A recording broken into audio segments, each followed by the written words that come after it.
Hello everybody, and welcome to today's webinar, which is on US-UK higher education partnerships, firm foundations and promising pathways. First of all, I'd like to thank you all for joining us. We have people across several time zones today, and we thank you very much for finding the time in your day to join us. My name is Zoe Marlowe. I'm the Head of Client Relations in the Education Division for the UK team, and I'll be moderating today's webinar. I'm joined today by two colleagues. My first colleague is Krista Northup, who is going to be speaking to us, and she's in our US team based on the East Coast. Good afternoon, Krista. Good afternoon, Zoe. Thanks. I just wanted to quickly introduce myself to the group as Director of Education for North America. My role here at SONAM S4 is to support U.S. institutions in the development and implementation of international strategies. I'm also responsible for managing our current partners who have U.S. operations. We actually have staff located on the West Coast, and our main office is based in D.C., where our CEO and our marketing manager are located. In terms of my own background, I've been in the international education field for the past 16 years, and for about 4 years of this time, I ran the International Recruitment Office at the State University of New York, where I initiated a system-wide recruitment plan. Prior to that, I spent 12 years supporting the expansion of Australian partnerships here in the U.S. During this time, I managed the North America office of one of Australia's top research universities, the University of Melbourne. I've tackled firsthand a number of the issues and challenges that we'll be exploring today. I'm really glad, Zoe, to have the opportunity to share some ideas, interact with the group on the line, and co-present with Jermaine. Thanks so much. No worries. Thanks so much, Krista. I really appreciate that, and thanks so much for joining us. Our other presenter this afternoon is Dr. Jermaine Griffin, who is coming to us from the American Council on Education. When SONAM decided to commission this report, we turned naturally to ACE, and Jermaine was one of the lead researchers on the project. So Jermaine, can I ask you to introduce yourself and just give anyone who is unfamiliar with ACE a very quick introduction to the organization? Yes. Thank you, Zoe and Krista. Good morning and good afternoon to all. It is a pleasure to be on this webinar to discuss our new report on UK-US higher education partnerships. I would like to thank SONAM S4 and its talented team for their generous support with this project. I proudly represent my co-authors, Dr. Robin Matros-Helms, Director of ACE's Center for Internationalization and Global Engagement here at ACE, and Dr. Lucia Brakovic, our Senior Research Specialist. I would also like to thank our outstanding colleagues with the CIGE and our Center for Policy, Research, and Strategy for their support. It is a privilege to represent ACE on this call as it begins the celebration of its 100-year anniversary. As the largest higher education association in the United States, ACE remains committed to national and international issues that are critical to higher education. The internationalization of higher education is one of those key issues. Therefore, ACE remains committed to advancing the important work of the CIGE and its global partners. This webinar is an opportunity to discuss our research on the special relationship between the UK and the US vis-a-vis higher education collaboration. Okay, lovely. Thanks so much, Jermaine, for that.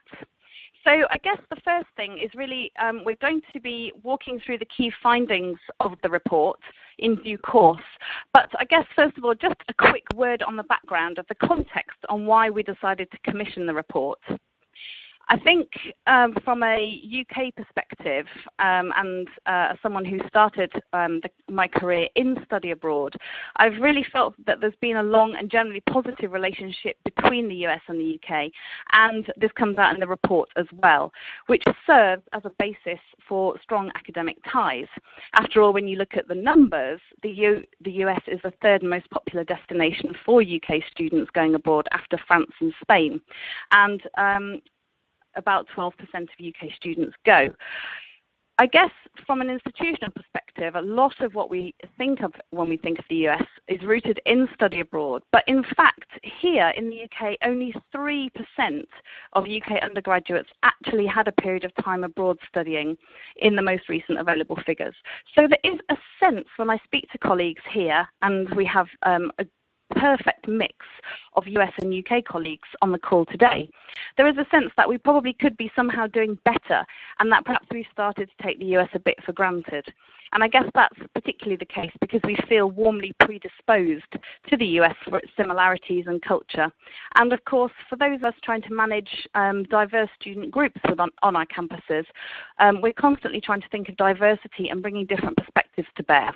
So it seemed a really good time for us to commission a report like this, even with a very rapidly changing political landscape in both places. So it really made sense from a UK perspective. But Krista, can I ask you about the US perspective?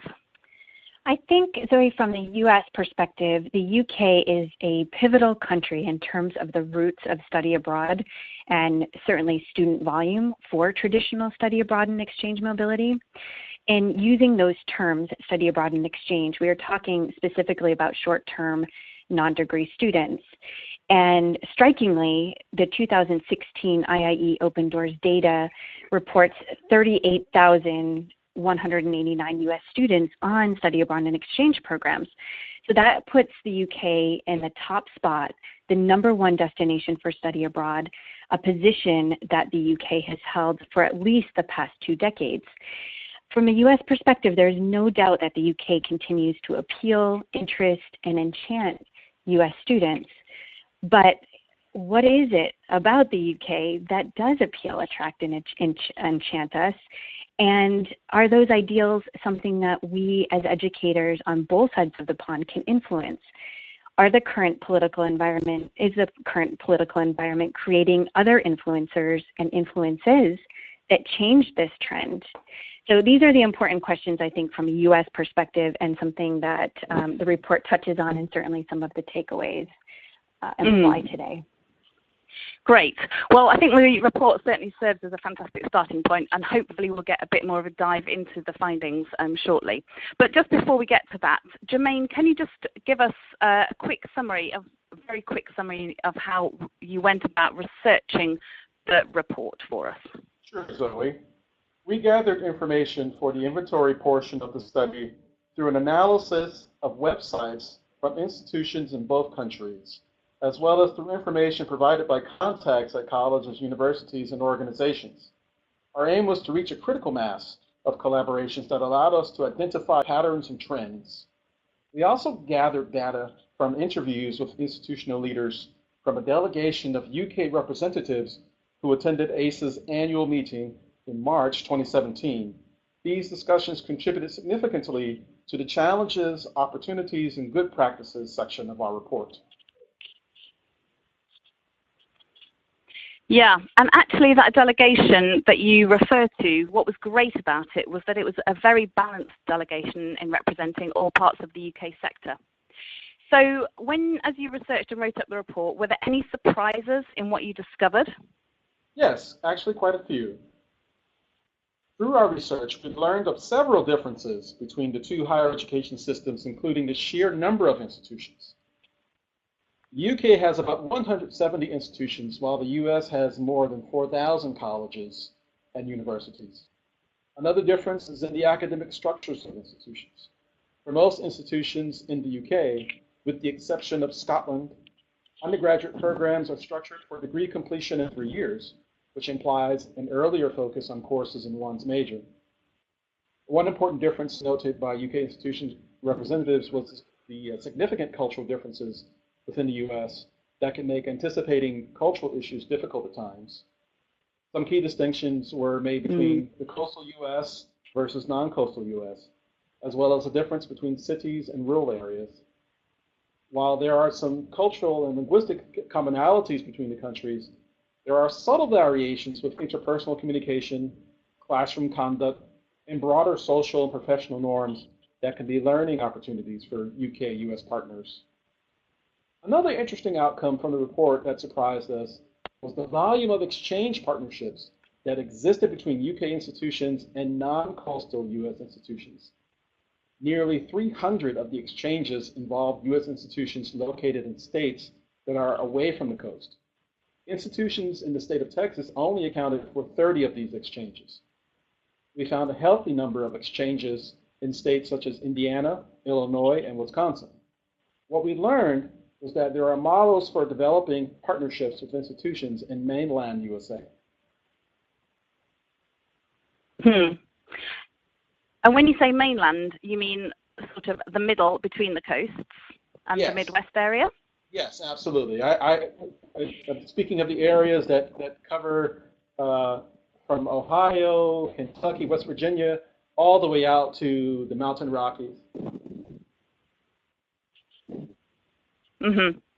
Yes, I think we'll come to the geography and some of the challenges later on, but it's definitely worth reminding ourselves that while a lot of activity happens on the coasts, there is a big space in the middle of the country there. Krista, for balance, is there anything that struck you about the report that you want to flag at this point? You know, student mobility is the most commonly thought of aspect of US-UK collaboration. But actually, as can be seen in pages 5 through 12 of the report, the activity is so much broader than just student mobility. The report touches on the breadth and depth of faculty activities and research collaborations. I think a common theme and general frustration among international offices is the challenge of not only tracking this extensive research activity, but then actually leveraging the engagements that are happening to build profile and expand programming. Okay, all right, interesting. Well, let's build on that. Before we do get into the findings themselves, I just should have said at the beginning that if you wanted to ask a question, we'd love to hear from you. And if you look at your screen on the bottom left, you should see a chat box. Please do drop us a question if there's something we're saying that's resonating with you, or if you'd like to put in an alternate point of view, or if you just want to get a bit more detail on anything that Krista or Jermaine are covering today, we'd be very happy to hear from you. So please don't hesitate. And I should also say that this webinar will be recorded. So as we're referencing various parts of the report, which is downloadable from the SANAM website, don't feel that you're scribbling anything down. This webinar will be recorded and you will have the link afterwards. So please just relax on that front. Okay, so in the report, there were 5 findings, but today we're just going to look at 3 of the key ones. And I guess the first one that really struck me was a data-driven approach. And this is page 23 of the report, if you've got it at hand, but if not, not to worry. This is a finding about clarifying and articulating the value proposition. So the idea that we can use data to make the case for study abroad to a variety of audiences. So Jermaine, could you tell us a bit more about this finding, please? Sure, Zoe. We highlighted education abroad outcomes reported by the UUK International and the Institute of International Education as examples of how data can help build the case for long-term investment in international partnerships and student mobility.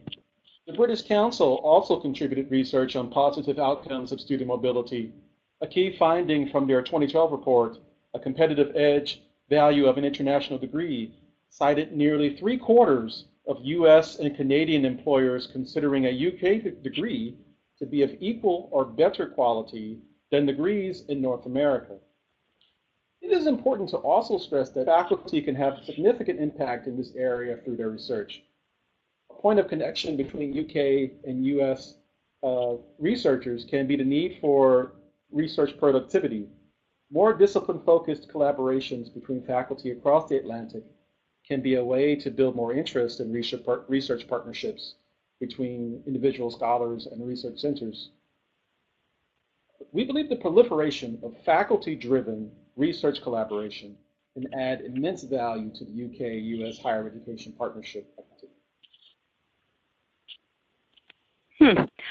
Okay, that's the detail of the finding. Krista, how can we bring this to life? On the call today, we're roughly roughly half-half US and UK institutions, some old friends and some new friends. So how can our attendees today bring this to life? What data should they be looking for? Right. Okay. So at the start of the discussion, I mentioned the IIE Open Doors data and specifically quoted some numbers on short-term American study abroad students going to the UK. The report goes on to cite data from the UK's Higher Education Statistics Agency, HESA, indicating that the US is also one of the top source countries for degree-seeking students. In 2014-15, over 17,000 US students were studying an undergraduate or graduate degree program.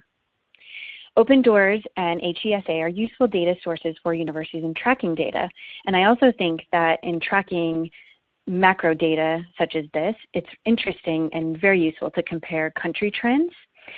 So looking at data from Australia through Australian Education International data, from Canada through both CBIE and Universities Canada, these macro trends need to play a role in any strategic plan. But in telling any story, it's not just the macro trends, but also the micro trends that are just, if not perhaps more important. So in terms of thinking about micro trends, this may seem like an obvious point, but enrollment statistics and proper inquiry management trend reporting, including social media and digital campaign tracking, are cost-effective and targeted solutions for institutions.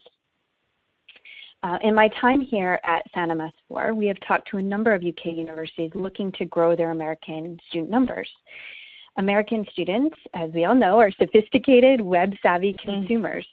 So simple website analytic data can really inform a university on what topics students are searching, what pages are holding students' attention, where to invest more time, more resources. So I think the takeaway here is to ensure strong internal processes as international strategies and certainly as a US strategy is developed. And yeah, and I think the great, and yeah, I'm sorry, I was just going to say the great thing about that is it's cost-free and you know, something that can be easily done over the quiet summer period. When you're busy on the road and meeting students and parents, it can be one of the first things that goes is this kind of consistent habitual look at data. But what you're saying is it really is important. It makes a difference and it doesn't cost anything to do. So we should try and redevelop if it's gone a bit wayward, habit. Absolutely. Yep. I also wanted to pick up on one other point that the report mentions, and that is the increasingly important trend which American administrators have been grappling with for years, and that is how to market a study abroad experience to future employers. So I think now, probably more than ever, it is the responsibility of not only the setting institution, but also the receiving institution to help articulate that, to cite success stories, job placement rates, earnings out of college, not only for differentiation in the market, but practical data to influence student choice. Yes, student choice and potentially even the model of studying abroad and the course portfolio. And I think there's probably the similar point can be made on the UK side as well. Maybe we should be talking to employers, or our alumni office or our careers placement service should be talking to employers a bit more assertively about the value that they feel a study abroad experience has on a person, and how the skills and the experience that somebody has abroad can actually have a positive impact on the skills and the way that they do their job. And maybe we should be moving away from always just looking at the student, but we should be looking at the longer term piece for employers. Absolutely agree. Okay. All right. So that's a great start. Now, the next finding that I really wanted to have a look at today was, again, something which is low cost, and that is the opportunity to capitalize on existing connections. And here, ACE have identified the opportunity to work in collaborative groups and in consortia. Speaking as a UK sort of point of view, consortia can be sometimes difficult to put together because it's such a small world in UK higher education. But there are a couple of good examples in the report, Jermaine. Can you just mention that in a bit more detail, please? Certainly. Well, we definitely felt that consortia and collaborative groups are a great outlet for connections between several institutions on both sides of the Atlantic. UK has great examples such as Innate Research Partnership, Midlands Innovation, and the Northern Consortium as great ways of linking with U.S. institutions given a specific project or strategy for long-term research collaboration. A great example on the U.S. side, of course, is the Big Ten Academic Alliance, which is well positioned to leverage connections with UK partners on projects as well. In addition, there are these sort of ad hoc consortia that are sometimes developed through a collection of institutions affiliated with research centers that have similar interests and goals. So one example from the report that we referenced was the PS1 Science Consortium, which is a collection of UK and US institutions that includes Durham University and University of Edinburgh from the UK and University of Hawaii, with the main focus being astronomy. And this particular consortium is guided by a memorandum of understanding that where all participating institutions are committed to contributing to funding for the joint research endeavor. It's one great example of the potential there is for even greater collaborative efforts between researchers in the UK and the US. Yes, absolutely. When consortia are set up with a really clear goal, objective, and everybody has skin in the game in terms of funding, they can work really well. And I have seen a successful consortium approach, not in the US, actually in Nigeria, but still very interesting experience. Carissa, I think you wanted to make a point on this as well. Thanks. Yeah. Having just come from NAFSA, I was reminded of the ever-expanding number of consortia that exist here in the U.S. in the international education space. And for example, the Department of Commerce this year at their exhibit had 12 consortium booths representing 12 distinct U.S. states. Each of these consortium work differently. So some are long-standing active consortium, while others are just a loose amalgamation. But it's an example to illustrate the point made throughout the report that the opportunity to seek new partners can be enhanced through a multi-partner group. So here's a specific example to illustrate this. This comes to full degree recruitment. Washington State on the West Coast is home to a well-known, welcoming, and entrepreneurial group of community colleges. The Study Washington representative at NAFSA reiterated the desire of the consortium to host international visitors at their community college fair circuit.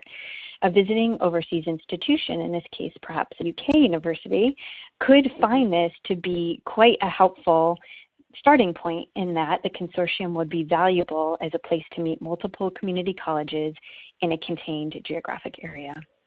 I think that's a useful example. And then definitely. I wanted to pick up. Sorry, I was just going to say sometimes when you're trying to get in to see an institution that might be reluctant to open its doors all year round to one or two individual partners, when you go in as a consortium, you've got so much more appeal in that sense. Yes, indeed. Absolutely true.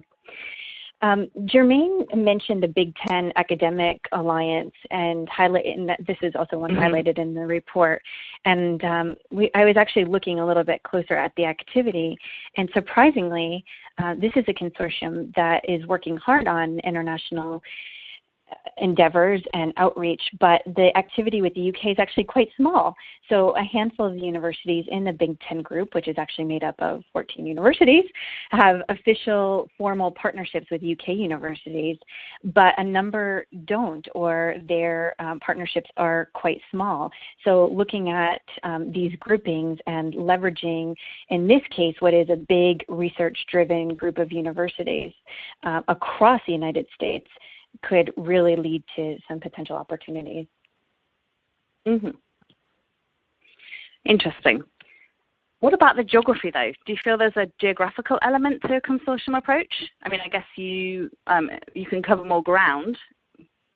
Indeed, yeah, cover more ground, and I think earlier Jermaine mentioned geography, and I do think that international visitors tend to focus on key metropolitan areas at times. New York, DC, Chicago, LA, San Francisco tend to draw huge amounts of visitors and interest, and oftentimes rightly so. I mean, certainly in terms of being major hubs of student activity, true. In terms of being government and association bases, true. In terms of having high volumes of alumni, true. But the U.S. is so diverse, and there are so many opportunities outside of the metropolitan areas that could be much more in line with an institutional's goals. So I think the idea and the takeaway is to spend time researching beyond the key metropolitan areas, and it's not always as easy to travel outside of the big cities. So sufficient time in planning and looking at logistics is definitely worth considering, because the scale of the U.S. requires sufficient time for just traveling. Well, yeah, that's true. I guess, thinking of it from a UK perspective, obviously we don't have such an issue of scale. And I guess for us, it's kind of a London, non-London kind of breakdown. And I would argue that Scotland has a very distinct culture as well.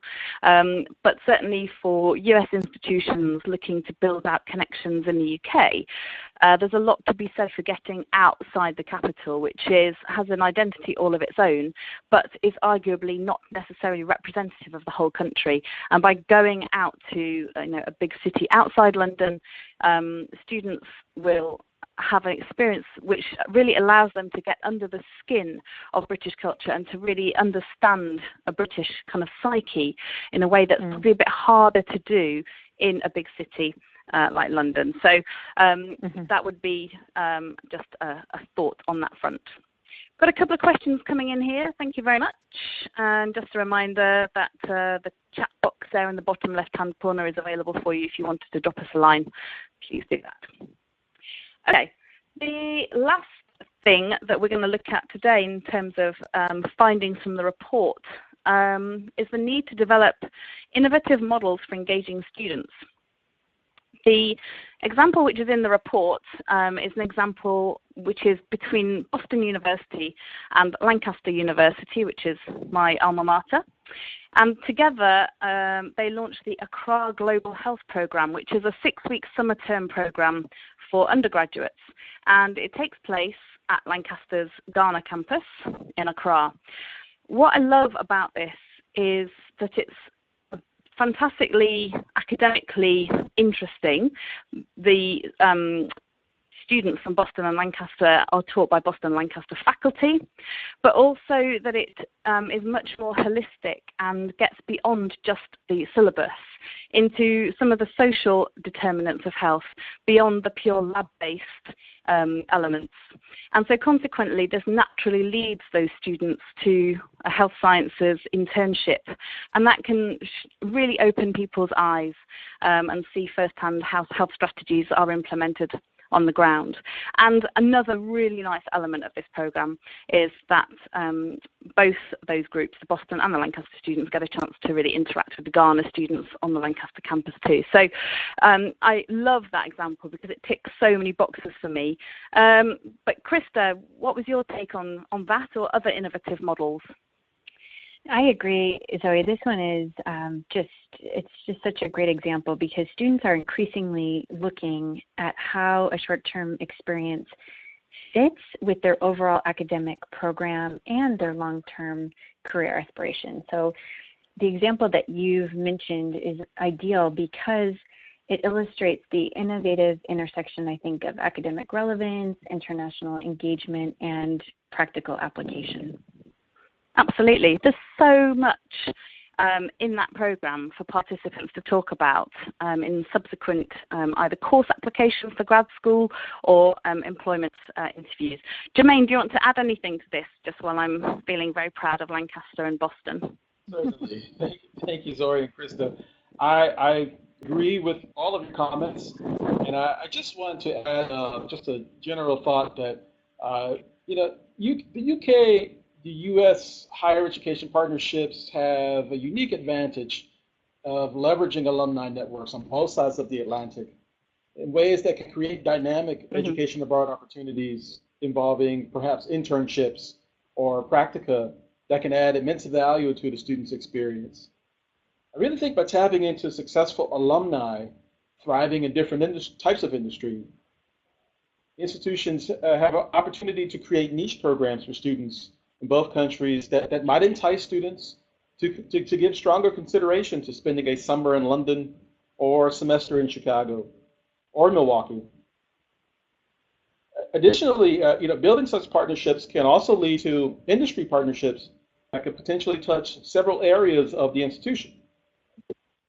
Just to give you an example, an alumna of Heriot-Watt University may find success in the marketing and branding industry in New York or Los Angeles, for example.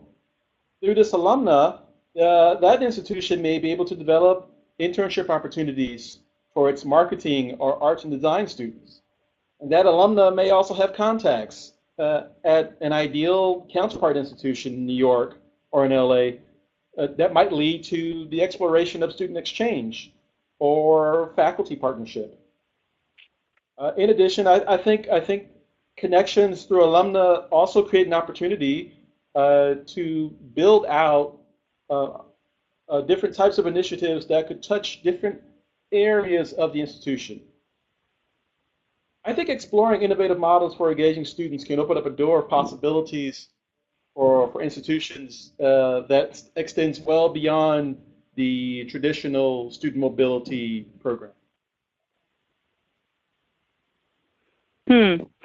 Yes, thank you. And I guess just to your point about alums there, I guess building out a sustainable alumni strategy is a bit of a medium to long-term proposition, isn't it? But worth doing, because the voice of an alum and the authenticity that they can speak about their institution with is absolutely priceless. So I guess along with Krista's plea for looking at internal systems and taking a data-led approach, looking at analytics, we're really saying that we should be working more closely with our colleagues in the development and the alumni function and trying to bring alums into the bigger picture. Okay. Do either of you want to make any sort of last points before I start working through some questions? Jermaine, anything else to add? No, I think it's been a wonderful conversation, and I'm excited to hear from our participants. Okay, great. All right, Krista, anything else to add? Any last points before I start working through these questions? I agree with Jermaine. Well, that is great. You guys are the perfect presenters. Okay, so we're close to the end of our session here. So we've got about sort of 10 minutes or so just to work through a couple of questions that have just come into us in the course of the webinar. And the first one is, okay, all right, this is good. All right, so how does my university assess potential partners in the Midwest when it is such a huge region? Krista, you want to take that one? Okay, so let me think here. I think a good place to start with that is investigating current academic links and connections and leveraging any existing U.S. connections. One of the services that Sanam S4 offers to our Launchpad clients is a robust road mapping, which defines short, medium, and long-term strategic objectives. As part of that road mapping exercise, geographic regions are carefully analyzed based on academic program strengths, industry connections, alumni base, and other existing engagement. So I would encourage universities to take on a similar road mapping exercise Certainly, we are available to consult on that type of an approach, but that's a great place to start. Yeah, okay, great. And I guess for people listening and in the US and wanting to think about the UK, the answer would be very similar. And bear in mind that quite a bit of that background research and desk research can be done in-house. So again, I would really encourage you to leverage all the resources internally. And then once you get a sense of which direction you're going in, then we will be very, very happy to support you in the US or in the UK. No worries at all. Okay, thanks, Krista. That is good. Okay. This is okay, Jermaine, are you still there? Yes, I am. Jermaine. Okay, here's a question I think that that would come to you, and it's for someone who's obviously had a look at the report already, and is asking about technology, and is saying, how do we see technology factoring into future UK-US teaching or research collaborations? So the use of technology. There's a reference to it in the report, I think, in terms of SUNY, isn't there? Exactly. Our report references an exciting example of innovative teaching collaborations between UK and US institutions through technology. We found at least 2 UK institutions, Glasgow Caledonian University and the University of West of Scotland, who have participated in SUNY's collaborative online learning center, or the COIL Center, as it is known. Through this collaborative network, there are several modes of teaching that can occur online or digital, or sort of a dual hybrid kind of situation, as well as the option of where students interact virtually, but there is the option for short-term travel to bring students together. We see this as one of several options for UK-US collaborations through technology. And it's great timing because the CIGE recently created a new webpage called Internationalization Through Technology, which highlights the variety of ways that higher education institutions and nonprofit organizations can and will use technology to advance internationalization. We encourage all of our participants today to visit the CIGE homepage. You can go to www.acnet.edu/CIGE. There you'll find information about our new technology page, as well as information about our other exciting CIGE programs and research offerings, including the UK-US report. Okay. Yes, the US-UK report. Thank you very much. Okay. All right. Krista, we've got a couple of questions left. But for you, there's one about admissions practices. Have you come across what have you observed as best or worst practice in terms of admissions practices of UK universities attempting to work with US students? I love this question because I grappled with this in detail when I was working for an Australian university here in the US. And it is so critical to have relevant, useful information for the population of students that you're trying to attract. And I think that is very obvious and very clear in markets that are more difficult to operate in. And sometimes there's an assumption that the process in the UK or in the US, for that matter, is similar to that in the other country. So in preparing for this webinar, we were actually taking a look at some of the UK university sites and found a few examples of best practice. And I think the trends that stood out were the websites where the admissions information spoke specifically to US students, not just in terms of equivalent requirements, which was incredibly important, but also just in terms of language. We speak the same language, you and I, Zoe, but sometimes we use very different terminology when we're referring to a program or a course or an expectation, for that matter, an expectation in the UK or in the US on timeline or on the number and type of document that is required can be very different. So making that very clear to students and providing information that is critical, such as how to apply through the UCAS system or, if possible, through the Common App, instructions on how to do so, deadlines, helpful tips. This is the type of best practice example that I can clearly state works. Right, because I guess what you're kind of alluding to is the fact that the UK has a much more rolling admissions process with a bit more flexibility around its dates and deadlines, whereas the US system is perhaps a bit more fixed. And if you have grown up with that system, with one system or the other, then that's kind of what you're probably expecting to find, unless it's clearly signposted to you at the outset that it's something different. So, okay, so just a plea for good kind of terminology, clear language, and clear expectations of documentation and timelines. That's basically what you're, and that's not to be found on all UK university websites? Unfortunately not. We've run across a few that are actually quite confusing. If it's important for students to submit an SAT score or an ACT score, that needs to be stated. APs are often a common requirement for UK universities. How many APs do students need and what score?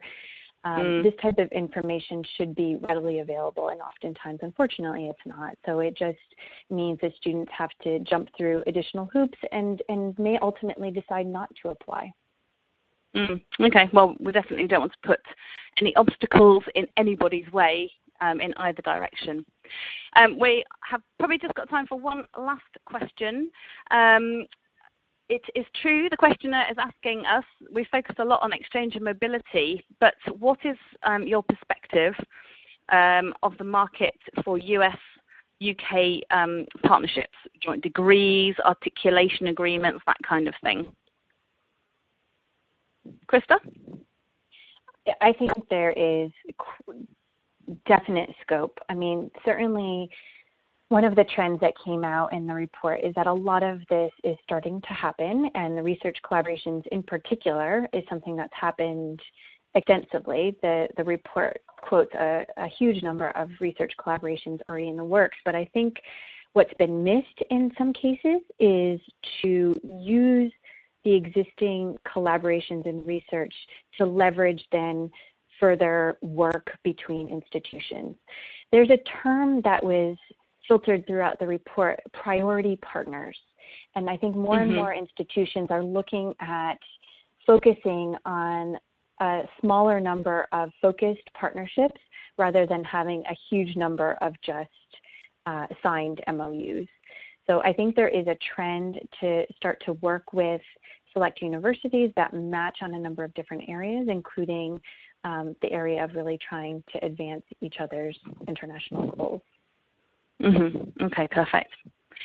All right, Jermaine, anything to add on that front, or has Krista covered it? I think Krista covered it pretty well. I would just agree that leveraging of existing partnerships is the foundation for building out new opportunities between institutions on both sides of the Atlantic. And that's because there's so much energy and effort required perhaps to get a sustainable and wide-ranging partnership off the ground that you have to, by necessity, build up a degree of trust in doing that, which should hopefully lead to further opportunities down the line. Okay, well, I'm just looking at the time, and I think that wraps things up quite nicely for today. So thank you very much for joining us. Thank you, Krista and Jermaine. To our attendees, our guests, pleasure. The recording will be available shortly, and if anybody wants to follow up with us directly, you'll see our contact details on the screen there. As Krista mentioned, we're happy to have one-to-one conversations with anybody that wants to either chat more generally, to look perhaps more at the partnerships agenda, or anyone that's grappling with a particular issue that they need sort of an extra pair of hands on the ground to untangle. We'd be very happy to support you on that. And as Jermaine mentioned, ACE have got a new technology focus on their website, so do head over there and have a look at the technology piece that they're just launching now. But for the moment, that's all. Thank you very much for joining us and have a good rest of the day. Bye-bye.